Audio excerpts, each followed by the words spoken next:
This conference will now be recorded. Oops. All right. Hi, everyone.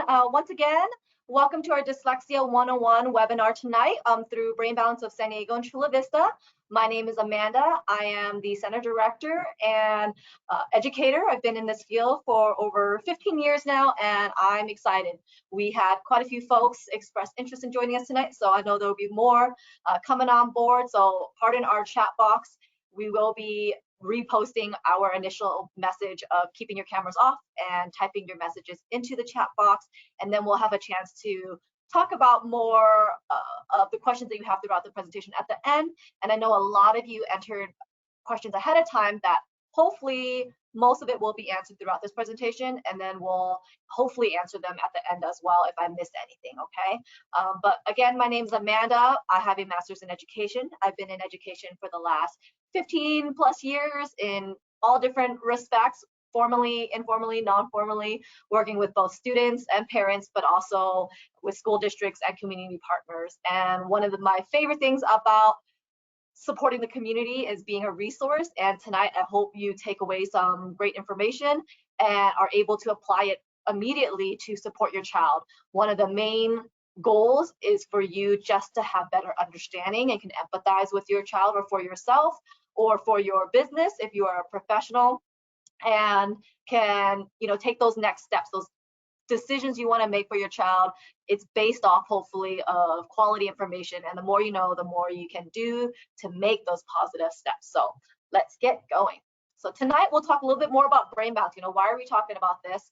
And then of course, what is dyslexia? There's quite a few folks who in the registration just wants to know more. What exactly is dyslexia? I want to go over myths versus the facts because there is a lot of misinformation out there. And then what are the signs of dyslexia? Quite a few of you wanted to know that as well as the comorbidities. How do you not get it confused with something else like ADHD, attention hyperactive deficit disorder, okay? So ADD. And then what do assessments look like, or what should you look for in these assessments? And then the interventions you can hopefully participate in to support yourself or your child the most. And then what else you can do at home as well to support their learning and reading and abilities. And then ultimately, if you go through these processes and you need more help, Brain Balance can come in and support you as well. Okay, so Brain Balance, what are we? We are a really unique program. We've been around for over 10 years now, serving nearly 50,000 students. And we're unique in that we are one of the most comprehensive, if not the most comprehensive program out there that incorporates physical and sensory motor exercises and cognitive activities as well, along with academic skills training and nutritional guidance to support people who are struggling with different neurodevelopmental challenges, whether they're diagnosed or not though. And really it's the whole spectrum.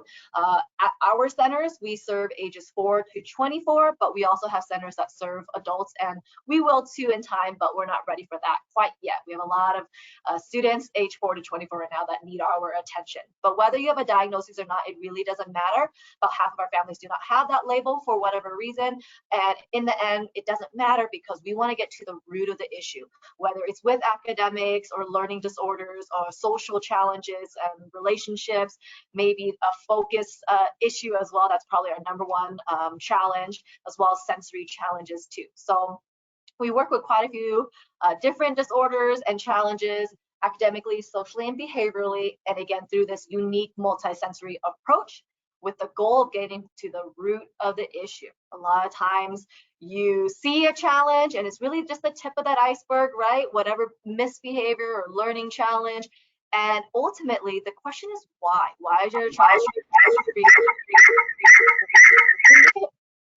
why is your child struggling making connections with their friends or having meltdowns or really that task avoidance for schoolwork? It really is a whole wide spectrum that doesn't really get answered. It's just what can we do to accommodate or do better, right? So we're going to help you get to the root of what's going on. And a lot about tonight's presentation is helping you understand why dyslexia is a challenge and what exactly can you do to help them besides just accommodations, okay? So first, let's talk about these learning challenges because dyslexia is one of them. Attention and focus, again, tends to be one of the number one things that we get called for, but dyslexia also is one of the main challenges, learning challenges for sure, that we get contacted to support. There's dyscalculia, which is challenges, extreme challenges with math and numbers, dysgraphia and dyspraxia, which is challenges with writing or body coordination, which can affect writing as well. Anxiety, unfortunately, something we see quite a bit of. And then there's also challenges with reading and comprehension, not just dyslexia, and we'll talk about that too. And oftentimes we'll hear a lot about executive functioning as well, this big umbrella that basically encompasses organization and time management and motivation. So you can see previous webinars on that if you're not familiar with executive functioning. But oftentimes a lot of this is interconnected, okay? So dyslexia, did you know that it's the most commonly diagnosed learning disorder, which kind of blows my mind because for how common it is, it unfortunately isn't properly addressed or even fully acknowledged still in so many school districts. But regardless, if it's officially dyslexia diagnosable disorder or not, 1 in 5 students still have some kind of reading, spelling, or writing challenge. And many of these kiddos with specific learning disabilities needing special education services in school, 70 to 80% of them have some kind of reading deficit too. So we know that this is a big challenge, and there are many schools who are starting to just starting to address it more, but not necessarily appropriately yet. So we'll talk about that, okay? Okay, so what is dyslexia? So when you break down a word, it means bad or difficult word or speech, dyslexia. It's basically a specific learning disability, but it's neurobiological in origin, meaning it's about the connections in the brain. I want you to remember that if anything, dyslexia is a neurobiological challenge. It's about the connections and disconnections in the brain. Oftentimes it is hereditary, and whenever there's somebody struggling with reading or comprehension, there tends to be some kind of family history as well associated with that individual. So know that it is quite genetic. Many times dyslexia does exist before school even starts, but traditionally it's recognized in schools because that's when you start to learn the songs, the alphabet, you're pushed to begin to start reading, right? And it's in any language, by the way, not just the English language. Dyslexia affects everyone across the globe. And then one big thing that people don't realize is that it's a language-based auditory processing problem, not a visual processing problem, which I'll go into next with the myths versus facts. So it's a phonological processing challenge where you have a hard time associating the sound with the symbol or the sequencing or even the speed, right, for fluency. And then know that it is a spectrum. Someone had asked that too. Is it, you have it or you don't? It's a spectrum. There's very severe folks who experience dyslexia and just really can't associate that symbol and that sound and really have to sound out every single letter every single time. And then there's those who are beginning to see the sight words, but it's still not quite fluent. And then those who just kind of have challenge, they may skip words here and there and may guess and just they learn to compensate. So we see the whole spectrum even here at Brain Balance. So what are the myths versus facts? I'll give you a sec to look at that. We have 2 pages of this. Dyslexia, as I mentioned, is not a visual processing disorder, and they don't just see words backwards. Remember, it's neurobiological in origin and stems from auditory processing challenges. Again, the phonological processing issue where you can't connect that sound to that symbol, okay?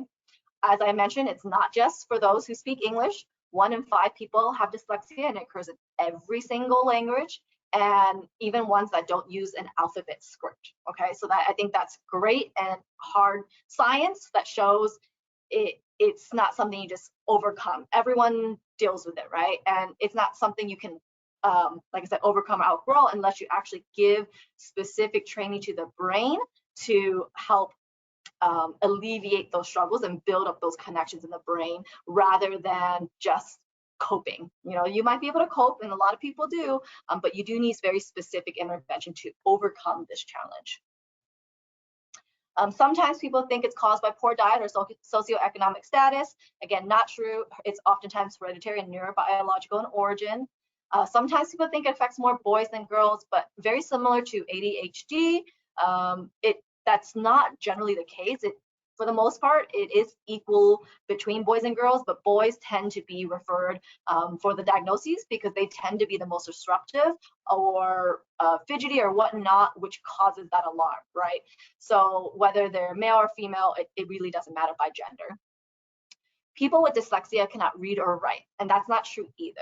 Just because you have dyslexia doesn't mean you can't read or write. It just means you have to work a heck of a lot harder than the average person to get to that same answer. So rather than that efficient brain pathway getting you from point A to point B, your brain, as I like to put it, may go take the scenic route, and it just, again, takes a lot longer to get to the same conclusion, okay? And sometimes it gets lost along the way, then you kind of forget. So we'll talk about that.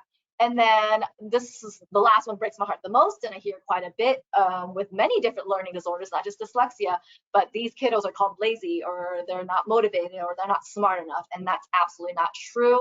In fact, a lot of people with dyslexia tend to have actually a higher IQ and are extremely creative. It's just that they learn different, right? And they process the world a little bit differently, and nothing wrong with that. We just want to help them not struggle, because oftentimes they are struggling to keep up with the average person, okay? So I wanted to mention, who has dyslexia, because I want you to know that it's not just something you're stuck with and have to struggle with the rest of your life. Here we have quite a few folks, and you may recognize some of these faces, who are very successful in their industry. Whoopi Goldberg, over on the far right there, she actually dropped out of high school because of the difficulties with reading, but look at her, she's a successful actor having to learn scripts.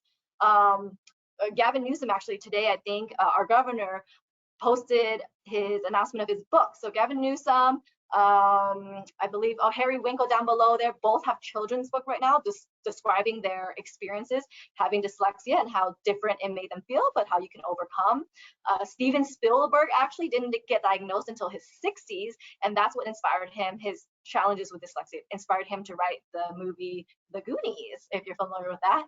Richard Branson over in the far left there, he's a billionaire, and he was always called different and difficult, but he knew, again, they're very creative and think outside the box. He overcame. So Charles Schwab, even, he didn't get diagnosed until I believe his 50s, and he started a foundation to support people with dyslexia as well. And then there's also athletes who, again, find a way, maybe harness in on some of their strengths, like their gross motor skills. So a lot of these folks, and including your child, can overcome, but not everyone does. And that's why I want to make sure tonight I help set you up for success as much as possible, so that they do have a better chance at achieving their goals and their dreams and not limit themselves, as I've already heard in some of our students. And I'll talk about that story later.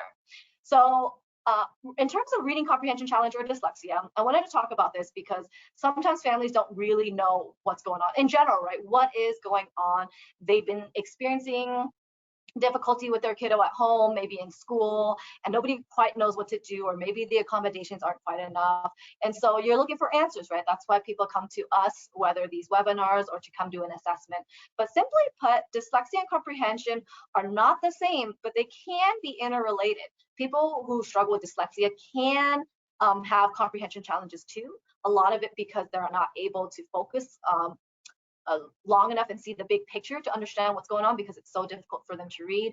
But those with comprehension does not mean they, comprehension challenges, it doesn't mean that they have dyslexia though. So it doesn't go hand in hand, okay? So with dyslexia, remember, it's a learning disability that makes it difficult for students to decode the words that they're reading, and maybe they have trouble matching the letters and the sounds and can't read fluently. Where comprehension, that's not an issue. They can decode just fine in all settings, but having just, again, simply trouble understanding what those words mean. With dyslexia, you may also have trouble spelling and spend a lot of time signing out those words. Sight words and irregular words can cause confusion, where comprehension, it's really based off of the difficulties with the language processing or the visual reasoning issues, and can be a result of those attention struggles too. Actually, it goes both ways. Sometimes a lot of our kiddos just can't focus long enough to hear the whole story or know what's going on. And then with dyslexia, they're trying so hard reading everything sound by moment, letter by letter, that again, they can't see the full picture either, okay? So in terms of learning and reading, what is learning? I think that's important to know. Learning is the repetition of a set pattern of connections, basically, until it's set, right? And when, say, you smell coffee, right? You learn, hey, if you smell coffee, maybe it means it's time to wake up, right? That is a pattern in your brain that happened over and over and over until you made that association. So learning, again, is a repetition, and is repetition until there's a set pattern of connections, but you need to diversify those experiences for learning to fully be effective. Okay, so just drilling, for instance, the whole rote memorization, there is a method to that madness, but it's not effective in the long term. And when it comes to reading and dyslexia and all these various approaches to support the learning of people with dyslexia, it needs to be a multimodal, multisensory approach that stimulates all these different areas of the brain, because as you can see here, reading uses many different parts of the brain. It's not as simple as, you know, oh, this part of the brain is struggling, so let's just send a little a stimulation there and get those connections going. In general, how we function and how we interact with the world around us is not black and white like that. Research shows, and I'll tell you later on, I'll show you the research, shows how it's not just the regions that are important. More importantly, it's the connections across the regions that are essential for us to function at our best. And with reading, as I just showed you or shared with you, is really complicated. It requires multiple centers of the brain, the auditory, the visual, and the oral centers, in order to produce that word, that sentence, that paragraph, that story. And it's, again, very complex. So of course it's going to be a complex approach to improve as well. Okay, so the inability to decode is the strongest predictor of reading problems, and we know right off the bat that maybe there's more than just practice reading more or you can't see appropriately. Okay, reading in the brain. So there's been a question of, is it an impaired speech sounds that are the issue, or is it the faulty brain connection? So scientists are still trying to figure that out. However, I want you to know the basis of how we learn to read and how these connections and these phonemes are made. So basically, whenever people read or hear spoken language, the brain creates a map. Like our brain is this incredibly unique, diverse highway with over 1 billion neurons, and whenever you stimulate one section, it can trigger 1,000 more neurons in our brain. And so when we're learning speech, these phonemes are important because we associate a letter with a sound, right? So b for B, we have to learn b many times. And we hear bath, B is for bat, B is for boy, B is for whatever, right? You know the pattern. So, but even me saying that is not necessarily true. You may not know that pattern. Kids and people with dyslexia may not see that pattern, and that's where the trouble comes into play. In the English language in particular, there's 44 phonemes, specifically around the speech sounds expressed by the 26 letters in our alphabet. So we have to make this map of these unique sounds, and that's key, right? These have to be unique sounds, and that combination of sounds to make these unique words, right? And either they can be blended or segmented, and that's important because blending sounds helps us be able to read, and then segmented sounds help understanding how sounds segment, I should say, help us later learn how to spell. So it's all connected and different at the same time. Okay. So the research. So the question earlier was, is it the connections or is it the mishearing, misseeing, processing of the information? And Live Science put out this research back in 2015 by Bart Bowitz, and he found the root causes of dyslexia, he thinks, has to do with the way these phonemes are represented in the brain, and he found that the connections across the different regions, and he did some brain scans as well, it showed that these areas are highlighted and working just fine, but because it's not connecting with each other appropriately, that these weak connections are showing individuals doing worse in reading and spelling tests. So rather than, again, hearing the sounds incorrectly, they think that, or at least his study shows, that that is not the issue. It's more, again, the connections between the different regions of the brain. And he was able to show it through people who struggle with dyslexia and those who don't, and how they fared in reading and spelling tests. So essentially, dyslexia stems from a failure to connect those fundamental sound representations, and it's not the actual representations themselves. And if you think of the brain like computer. I don't love this analogy, but it is the easiest to kind of picture. He said the data itself is perfectly intact, but the connection to access that data is somehow degraded, maybe too slow or somehow distorted. So maybe you have a bad connection, right? A bad cable, right? That's going to slow things down. Some cables have these great microfiber, right?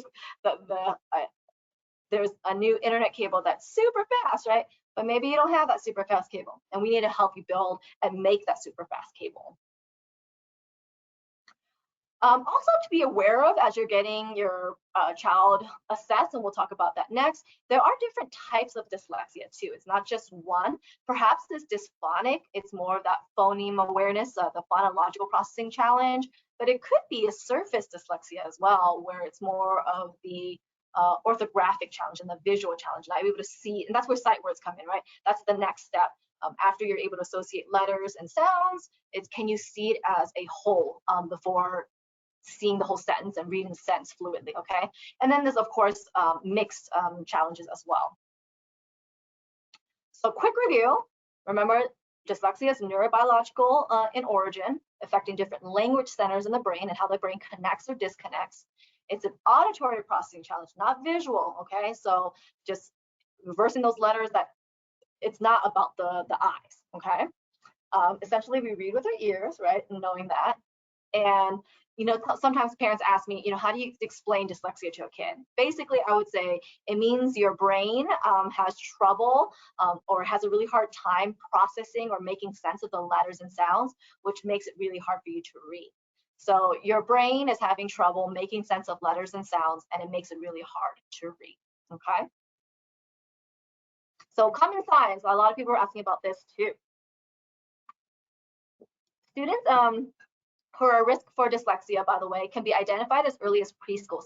Quite a few people ask me that, like, when can you get diagnosed for this? Traditionally and historically, and even now, I've heard this even this year, that you can't diagnose until they're in second grade. That's absolutely false. You can identify these challenges as early as preschool. And remember what we said earlier, it's often present before even preschool, but we tend to see it come out when kids start school because of, again, learning how to sing and alphabets and reading and whatnot. So speech delay is one of the #1 challenges because it's already showing us there is a disconnection between the language centers of the brain, right? And you're not really quite making sense of the world around you. So speech delay for sure is one of those red flags, but again, not 1 and 1, right? Just because you have speech delay doesn't mean you have dyslexia, but it could be a symptom.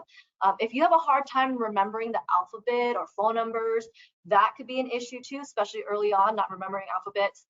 Ability to rhyme is important too, and related to how you can read and, again, make those connections in the brain. I mentioned the hereditary nature of dyslexia. So is there a family history?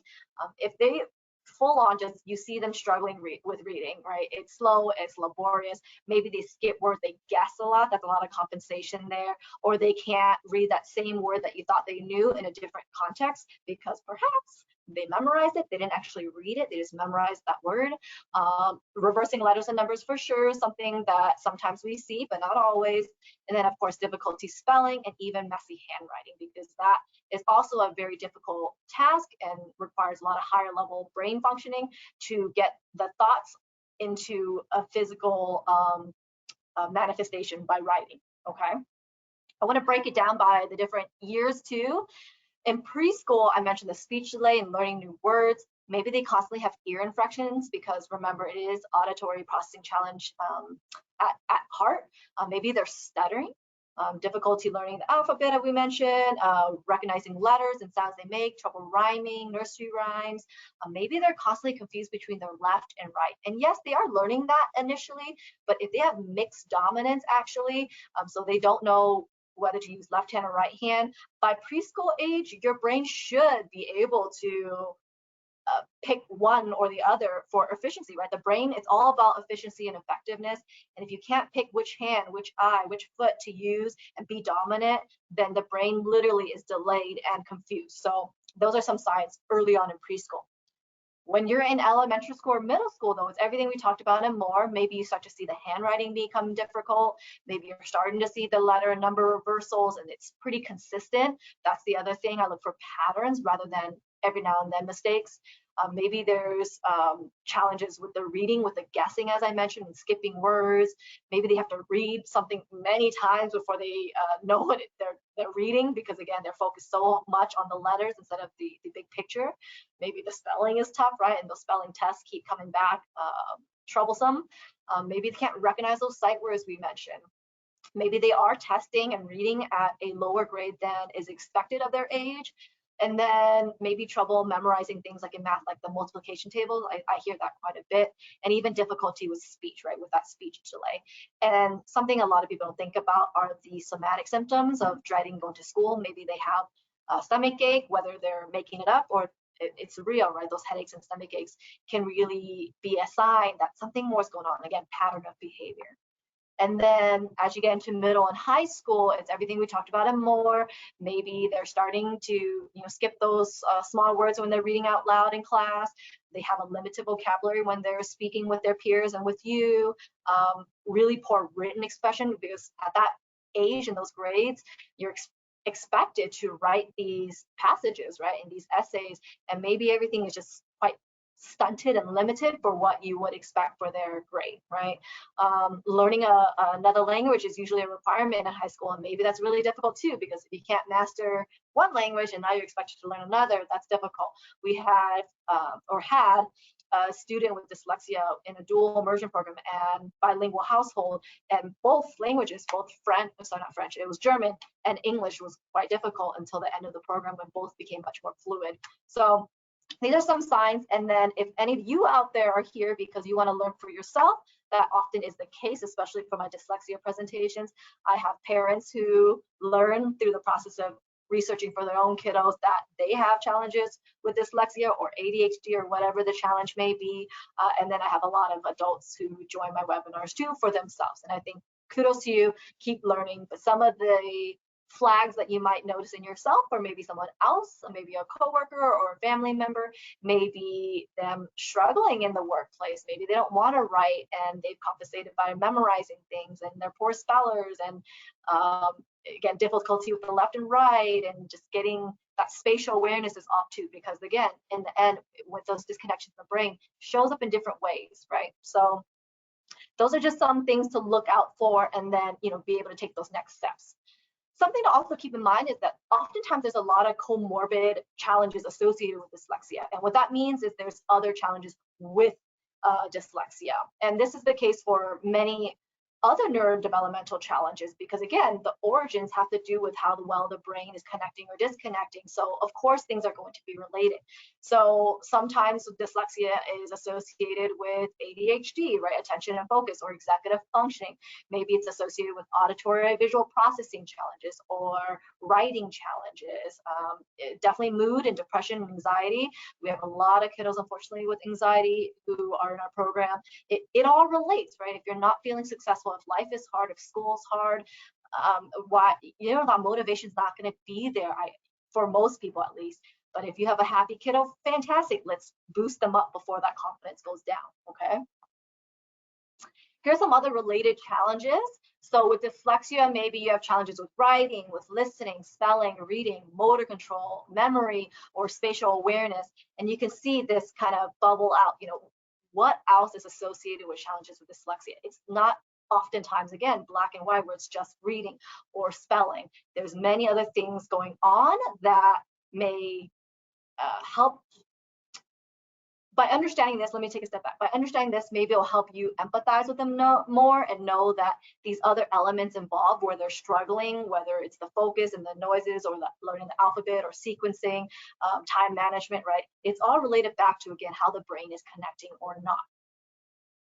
And it's important to catch it early, and the thing is, it's never too late. So even you, if you're an adult on this program here wondering, what else can you do for me? It's never too late. I don't love this picture because I think it's quite negative. It's a fatalist mindset, but At the same time, I want you to realize there is a ripple effect, right? When you don't catch it early, when that confidence, especially, that's key. When that confidence goes down and that lack of effort starts to kick in and that task avoidance kicks in, they're gonna just play catch up. And there's a lot of research that shows that when you're behind in reading or math by second grade, if you don't catch up by second grade, you're kind of playing catch up forever. Doesn't mean you can't catch up. It doesn't mean you can't overcome, but you are literally, maybe not literally, sorry, figuratively, it's an uphill battle, right? So catching it early is great. And once you know, right, you can empathize and understand what's going on and then take those next steps rather than just expecting them to overcome it on their own or that they'll quote unquote figure it out, right, or grow out of it, right? At this point, you're on this presentation for a reason too. I imagine for a lot of you, we're trying to figure out what's happening and how we can support them to set them up for success and really, again, help them meet their potential and help them thrive and not just survive, if that, right? We have a lot of families and kiddos who barely feel like they're surviving and, being held back, a grade because of reading and writing challenges. So let's catch it early. Some ways you can do that are with assessments, of course. So assessments can be done in a few different ways.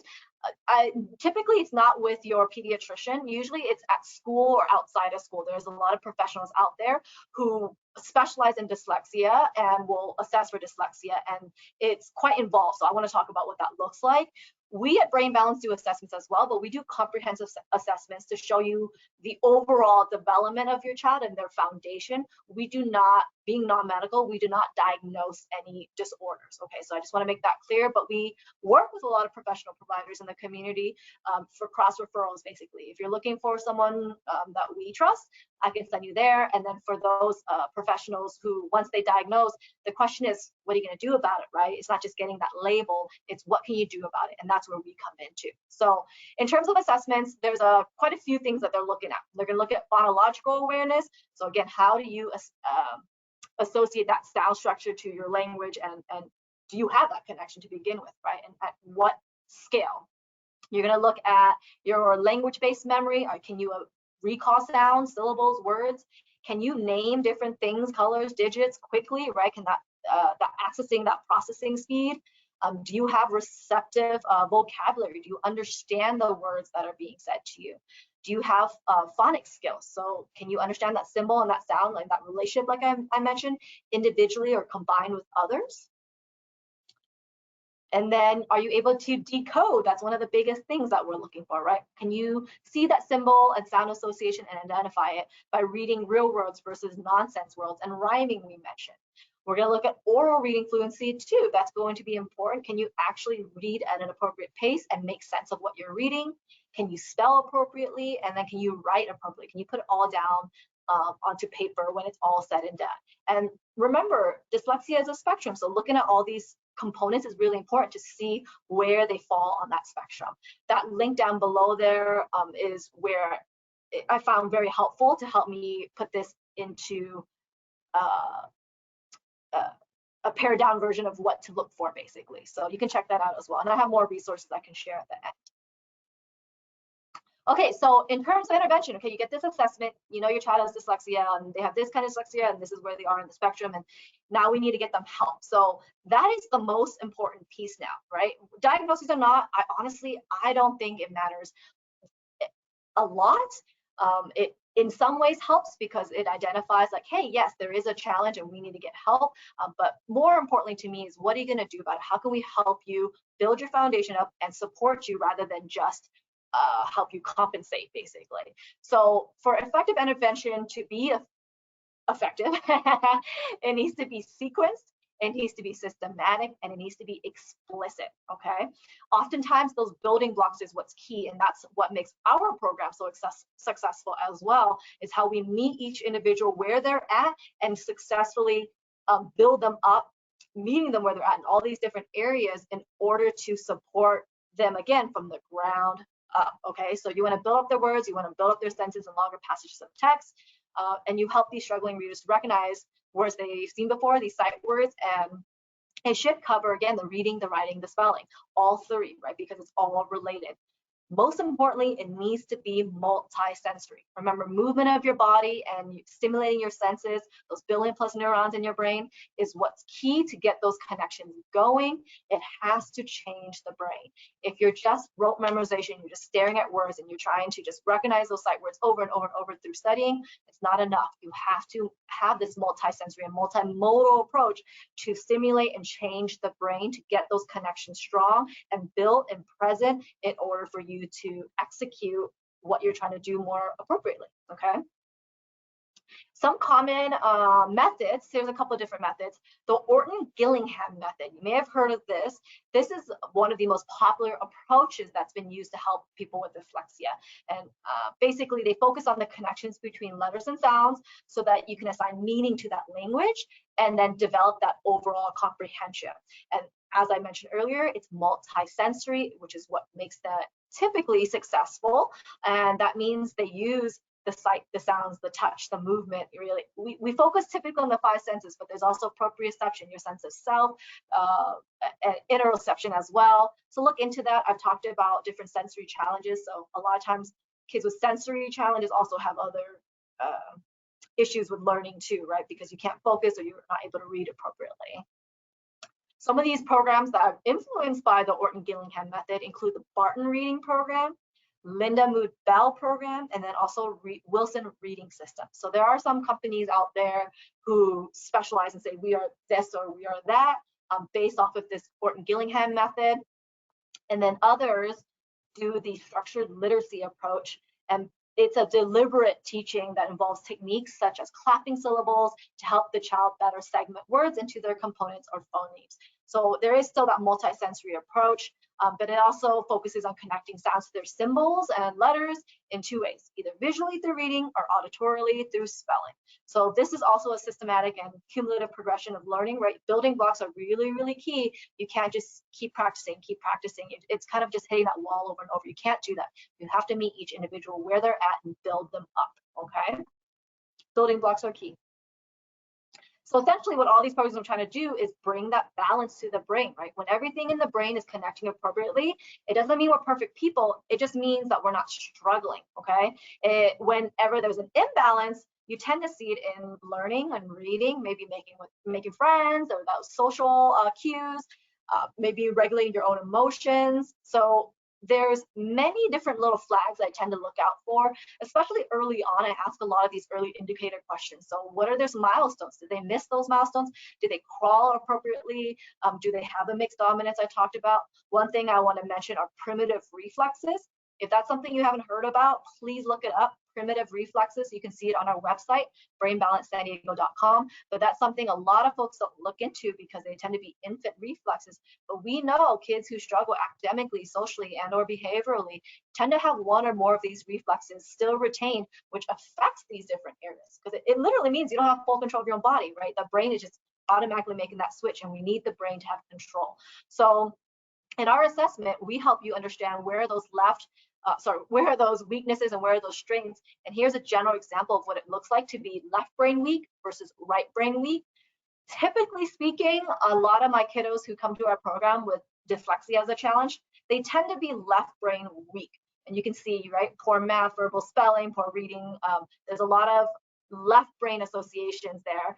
And it makes sense because when you scan the brain of people with dyslexia, and I'll show a picture of that next too, what scientists have found is that they typically use just the right brain center of their being in order to read instead of the multi-center, the oral, the visual, and the auditory, right? The triangle, that nice efficient pathway to read oftentimes isn't fully utilized. So right brain weak tends to be more people who with struggles with focus and behavior management. I like to think of the brain kind of like left brain is the gas pedal and right brain is the brake. And oftentimes kids with that impulse control and focus challenges tend to be needing more brake, or even compulsive behaviors. It tends to be the left brain being strong and looping, and we don't have enough brake. But people with dyslexia and focus issues, my priority would be to focus on right brain and get that stronger and consider them more right brain weak than left brain weak initially. because if you can't focus, you're not going to learn, right? So you have to gain control and focus first, and then we'll work on the left brain. But overall, we still need those comprehensive approach and connections to happen. It's not just, okay, we're just going to train the right brain. We're going to stimulate the right brain and be biased where we can, but we also want to work on overall connections, okay? So the brain can change. That's a great thing. If you ever heard the word neuroplasticity, you can look that up as well. Neuroplasticity, it basically means your brain can always change. These connections can always be built. And in terms of people with dyslexia, you can see this brain scan through understood.org. Just a simple scan, but I think it shows what we need to show is before intervention, there's, again, not a lot of different areas fully utilized in order to be efficient with the reading. And after intervention, especially after a multisensory effective, very specific intervention, those centers of the brain are much more robust and active. So we know these systems work, right? That's why these are some of the most common approaches. And earlier I did mention how really it's the connections between the different centers of the brain that are essential. So Cambridge University, along with many others, year after year, come out with studies confirming the same thing. When it comes to learning and mental health and behavior, the way your brain talks to one another is really, really important. You know, today, 14 to 30% of our kiddos struggle enough that they need some kind of service, right? Whether it's special accommodations in school, maybe it's a 504 plan, maybe it's even an IEP, an individualized education plan. If you're not familiar with those terms, check out our previous webinars. We had one back most recently in May for IEP rights, what parents need to know. And then back in the summer in July, we also had an IEP 2.0 for parents who've been in the system around need to know what's the next step, right, for our services. So look into that. If you think your child needs help, especially knowing what you're learning tonight or wanting to know more, then ask for those assessments and get the right supports in place. And that is much more difficult, getting the right support in place, because a lot of people are not properly trained. Maybe you'll have a literacy specialist, but a literacy specialist may not be trained on dyslexia. And it's much more of that tutoring approach and not comprehensive enough and specific enough and structured enough to be an effective dyslexia intervention, okay? So think about that too.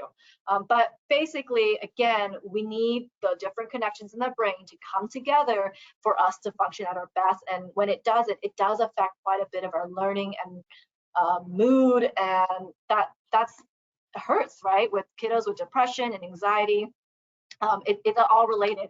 One thing we are proud to say is because of how unique our approach is and that multisensory brain connection stimulation, we do a lot of measuring and tracking so that we can claim our successes, right? And we do a lot of studies with folks like Cambridge Brain Sciences, Harvard, which I'll talk about in a sec, even UCSF right now, we're doing some neat ongoing research. But our paper, or their paper, I should say, just came out showing how all 12 cognitive tasks that we assess through our students who come through our program for at least 3 to 5 months, in all 12 areas, they have a statistical change, a positive change, which shows, again, those connections are happening, but it can only really happen when it is unique and specific and aligned to their needs, okay? And I bring that up because a lot of times executive functioning is something parents tend to want to see improved, and it's not even a word they necessarily know, but if you look at the chart there, executive functioning includes, but not limited to, inhibition and impulse control, right? The behaviors and your mood regulation, your organization and time management, your motivation, your initiation, your problem solving, but all of that comes back down to these cognitive tasks, like focus and memory and learning and comprehension and reasoning and all that. The reading that you want your child to do comes back down to the cognitive tasks and those connections. And if you want these areas to improve, what do you have to do? You have to build up stronger brain connections. So get to the root of what's happening rather than just perhaps just tutoring, right? That may not be the solution, especially if you've tried it already. I've had a lot of families who've been in a lot of different interventions or therapies or tutoring, and it just has been slow or no progress for them for many years, which is heartbreaking too, right? That's a lot of time and energy and money. But if you can get to the root of what's happening, which is the connections in the brain, then you're much more likely to see more effective success afterwards. Even if you need other services afterwards, that's okay, but at least that tutoring or that service can be layered on more appropriately. You know, things aren't falling through the cracks, essentially, okay? So synchronization is key, right? Get that auditory and that visual information linked together in that brain. And how do you do that? What did I say? Stimulate, right? Moving your body, stimulating those senses. At Brain Balance, we have a lot of different things that we do, from working on your core to fine motor skills, to rhythm and timing, to balance, to working on those primitive reflexes I mentioned to help you gain control of the body. We work on visual processing. We work on auditory processing. Really, we look at the whole child and the whole being to build up, again, all the different centers of the brain. And we see a lot of success for many different challenges. And because, again, it's so personalized to them. Okay, and with your help, you can't do it alone. Okay, this is a team effort between your school, between us, at home, what diet they're on, everything comes together. And one of the best things that come out of our program is better mental health too. If your kiddos are already struggling, calling themselves dumb, I hear that so much, unfortunately, or I can't do it, just that poor growth mindset, just that fixed mindset, actually, not growth mindset. It's heartbreaking. But in our program, because they have so many opportunities to improve, and because they're literally building those connections in the brain that help them be more successful and thrive and be more successful outside the center, I call it a positive snowball effect. How can you not feel better, right? The relationships you build here with your coach and your fellow student that you may be training with, and then again, that snowball effect outside the center is really great. So nearly all the kids who come to our program, I'm happy to report, tend to have a 40 to 50% improvement in mental health. So this paper just came out last year. So I'm really, really proud of that. I think that's key, because kind of coming back to the root of the issue, right? If your child can't focus, if your child doesn't feel good about themselves, we can't expect them to learn how to read and be motivated to read and do well. Some of you asked that a lot in the registration. Remember, in the end, you've got to come back down to the root of the issue and support them from the ground up. So your physical and your mental health have to be in decent shape and a good baseline if we're going to layer any more above it. So we can do that by meeting them where they're at, not treating them like something is wrong and we need to fix it. There's nothing wrong with a person with a dyslexic brain, I guess. It's just that they are struggling. They're working harder than the average person. And what I tell our families, young adults to our littles, is we're helping you not struggle. We're helping you get stronger so you don't struggle. But there's nothing wrong with you. All right. There's a lot of benefits to the way your brain works. Again, that creativity is pretty key. So I love this. Eckhart Tolle said, awareness is the greatest agent for change. And I really applaud all of you for being here tonight and spending time with us, because when you acknowledge that dyslexia is real, then you acknowledge them, right? They're seen. You want to educate yourself, because again, the more you learn, the more you can do to make the best decisions for your child. And then, you know, at this point, if you need to get an assessment, you haven't had an assessment yet, do it, figure it out, ask the school, maybe look at an outside provider, really make sure there's a case, right? It's not just, I think there's an issue. Really document what's going on from whatever's this year or even many years. Typically speaking, your child has been struggling for some time. So make sure you look into it, get them the supports they need. And then, you know, in school, what does that look like is really going to depend on how they assess.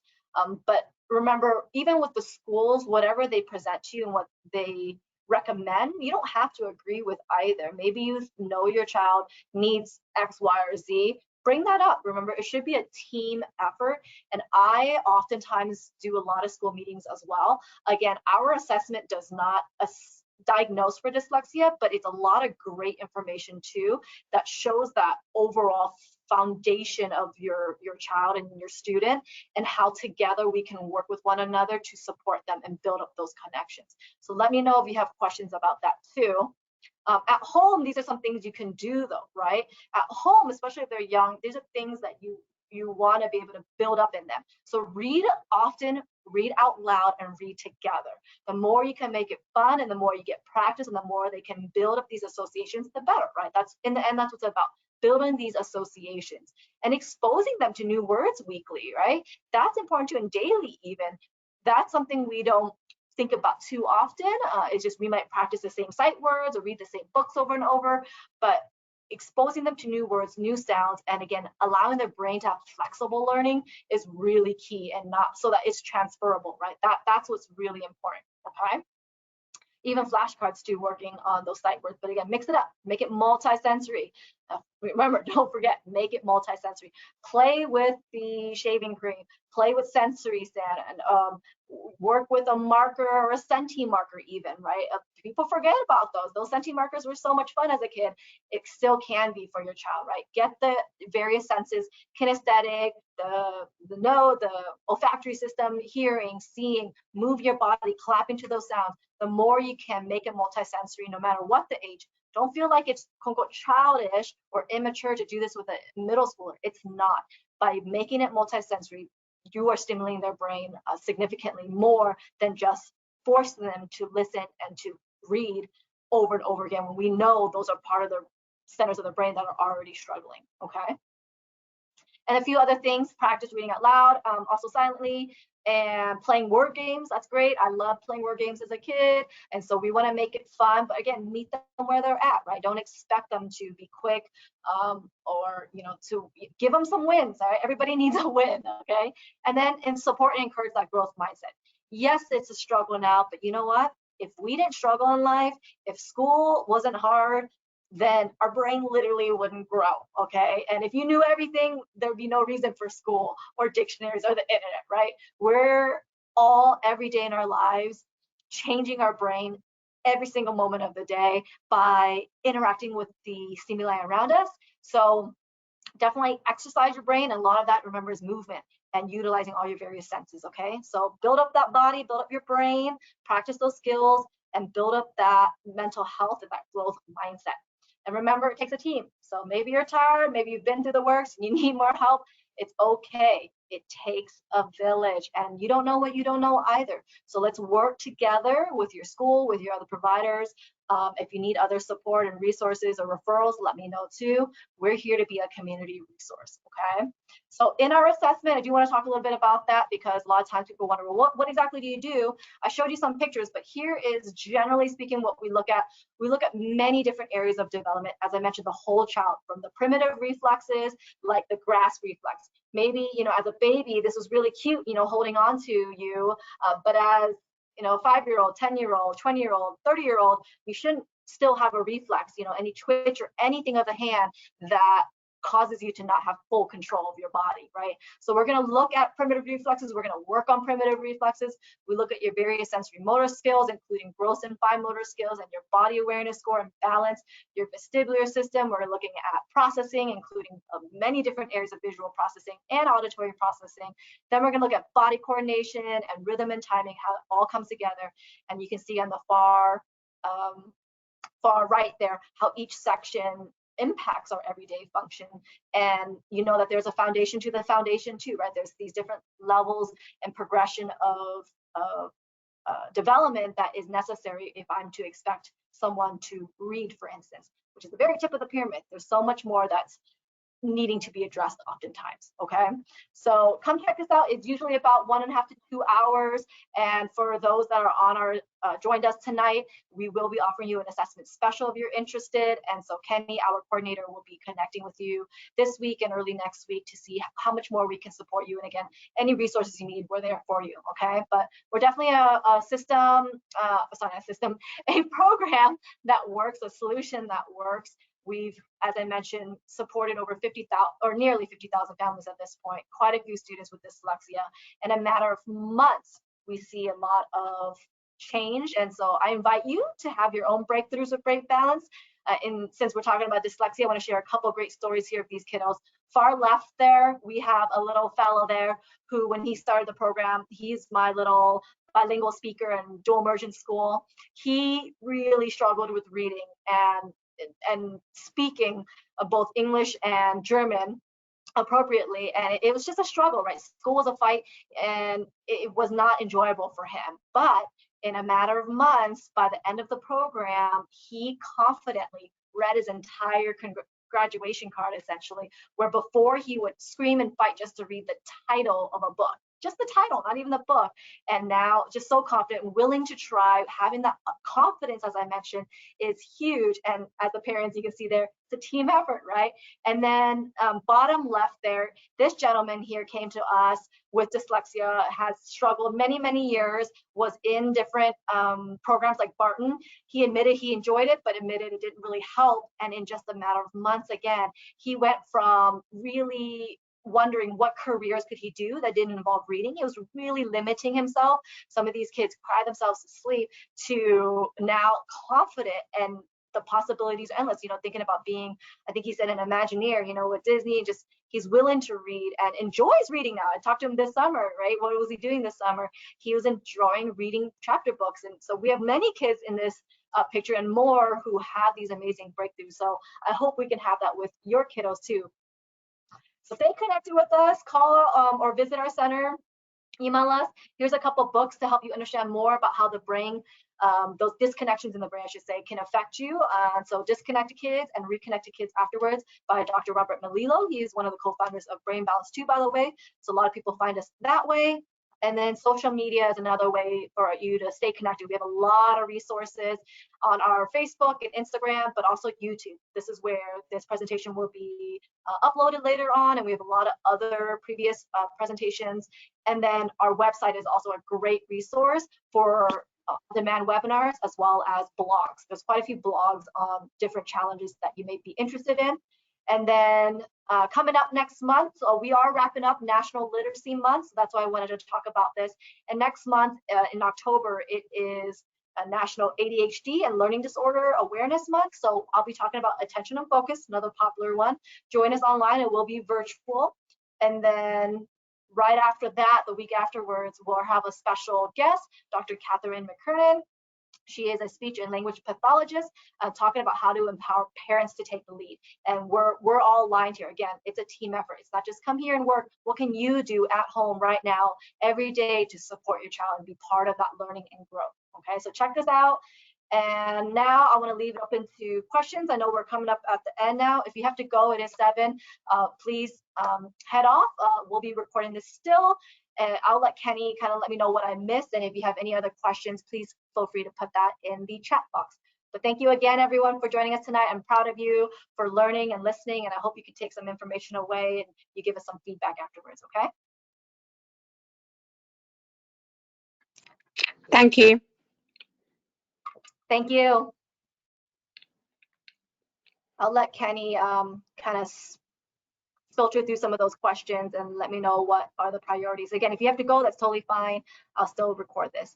And by the way, if you don't want to be recorded, please don't unmute yourself. But again, if it's easier for you to just ask the question out loud, feel free to do that. If you do turn your camera on, you will be recorded as well. So if you don't want that, just keep your camera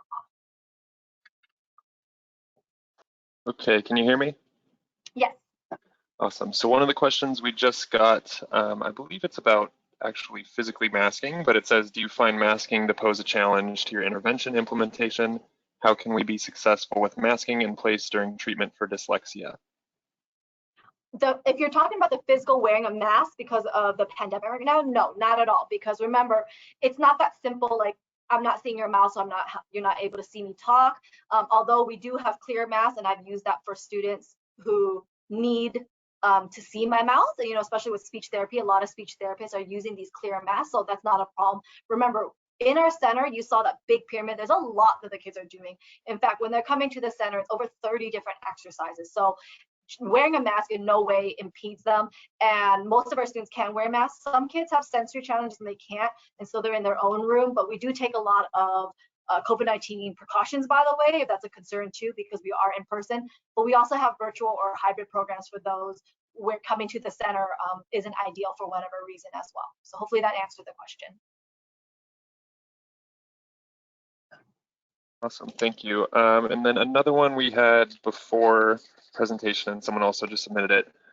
What kind of provider can give a dyslexia diagnosis? Should they go to their primary physician or to their school counselor? Yeah, I mentioned this earlier. Typically speaking, it's not your physician because it is a learning challenge. Physicians will not diagnose learning challenges. So you have to go to a specialist like education educational psychologist, so your school counselor, for instance. Start with your school. I think always start there. If you're in public school, at least. If you're in private school or homeschooling, then you'll have to find an outside partner or provider, and we can support you with that.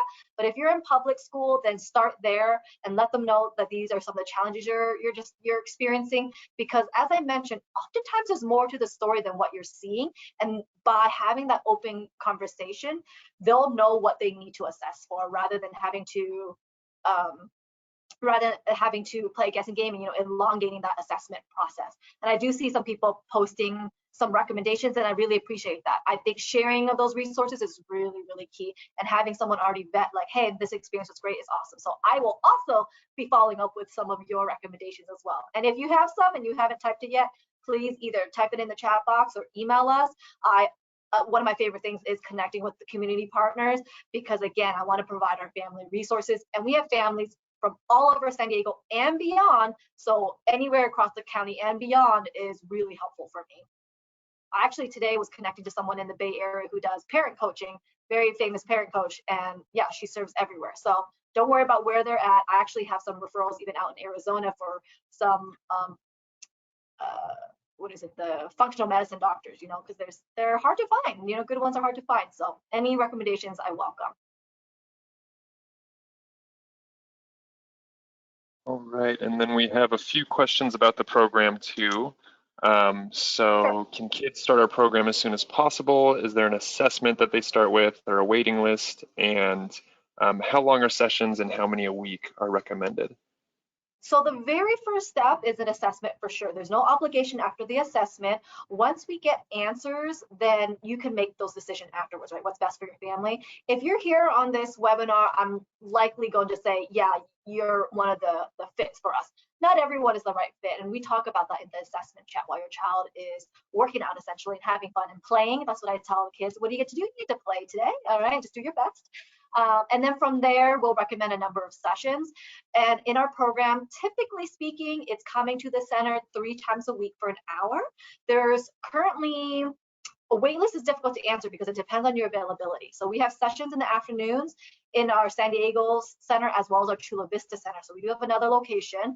And so depending on the location, our hours vary. But for the most part, we are able to accommodate everyone's schedule. However, if we aren't for whatever reason, then yes, we'll have a wait list moving, or we'll start someone at a certain time. And then once their preferred time is available, we'll move them up or down to that preferred time too. So 3 times a week for an hour. And just so you know, it is a minimum of a 3-month program always. And how long we expect them in our program varies depending on what we learn in the assessment. But most people, it's I would say 3 months to a year. Just depends on what's happening.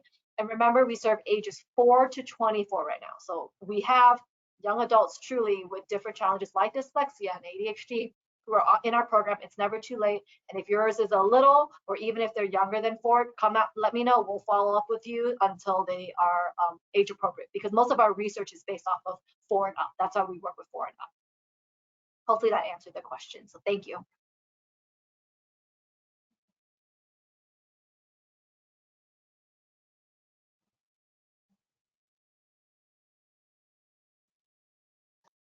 We have a question. Are our coaches special ed credentialed? Oh, great question. I have an amazing team. You can look at their profiles on our website, Brain Balance San Diego or chulavista.com. They are not special ed, not all of them at least. I did have a head coach who was special education credentialed. My background is my master's in education, but all of our coaches all have a higher education degree. They all have some kind of training working in this field, whether it's with exercise science or kinesiology or education or psychology. And they all are internationally board certified cognitive coaches as well. So we take that extra step to get them that extra training. And then of course they go through rigorous training at our center because of the research we do with Harvard and UCSF and Cambridge Brain Sciences and more. We have very strict protocols. And again, we've been in operation for a long time now. So it's very extensive and it's often ongoing as well. We're always learning more and I'm always training more. And I've just again, a really powerful team. We don't have a lot of turnover like other types of companies because of how dedicated we are to our coaches and how tight of a relationship they build with their families, because again, we're with you for at least a few months. So it takes me a long time to find the right team member, and we definitely don't compromise that, because we know we're working with a special population. It's an intensive program, and we all have to be on the same page and be all in. So I love my team. I encourage you to come by and visit them or learn more on our website. All right, there's one question I can address really quick. Do we just call to schedule an assessment? Yes, you can give us a call and we can schedule that with you, or feel free to send us a text or an email and we can set up a time to talk just to make sure we don't miss you or anything. If we do, just leave us a voicemail and we'll get back to you as quickly as we can as well. We also have a question about how does the program work for children out of state? Great question. We actually have international students, so out of state is not a big deal. For these situations, it depends. If you know you're staying out of state or you are living out of the country, then we can do a virtual program with you. And in that virtual program can look two ways, whether it is parent-led and we check in with you, I think once a week, and we give you a whole equipment kit and kind of guide you step by step and build you up. But what I recommend more is a virtual program where basically it's just like you're in session. They get 99% of the same program as if they were in person at home, because of how unique our program is. And we give you an equipment kit and all the software too. And we train you through virtually as well. Initially, we need parent guidance to make sure the kiddos are focused and they know what to expect and how to guide through their session. But usually even the really young kiddos, after a few sessions, they're fine on their own. So it kind of just depends. So virtual is an option, but we also have hybrid. So if you can make it out here at least once a week, maybe twice a week out of the 3 sessions that we want to do with you, then try the hybrid option. We do have families that literally drive hour plus to get to us 3 times a week. So see, what makes sense for your family. Everyone's situations are different, but if you can do hybrid, you can do that too. Even internationally, we have families that fly back and forth or cross the border even. We have a lot of families from Mexico City. We have families that come from Australia, Canada. So it's not a problem typically, but let us know, contact us and let us know what's going on first, and we'll help guide you in the best next steps. Definitely come in person for an assessment though. If you can make it out here during a school break or whatever vacation, let's start there. All right, and then the next question, do we accept any insurance and what is the cost?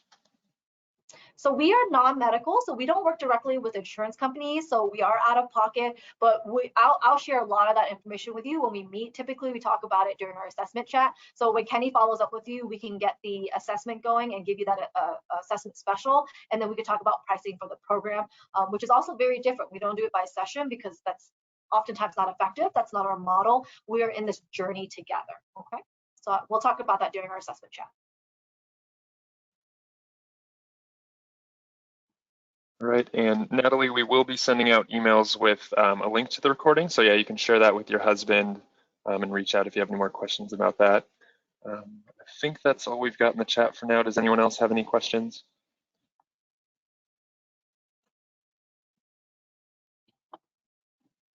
I forgot to share that we do have some references and resources you may find helpful too. I've been listing it kind of throughout the presentation, but here's a little bit too if you want to screenshot this, or you can email us if you want to know some of these specific things. But some things you might find helpful and some things that might be a little overwhelming. And so I try to make a lot of these resources digestible for you in this presentation. And here's the last page for that too. All right, folks, so it is getting late. So any last questions, Kenny, before we close up shop? No, it looks like that's it. All right, thank you, everyone. If we did miss your question, and we do apologize, send us a message. I'll reply back to you directly. And again, we'll be following up with you tomorrow and next week. But have a wonderful evening. Thank you. You are wonderful for wanting to learn more and grow your brain, and we'll be in touch, okay? Have a good night, everyone. Thank you.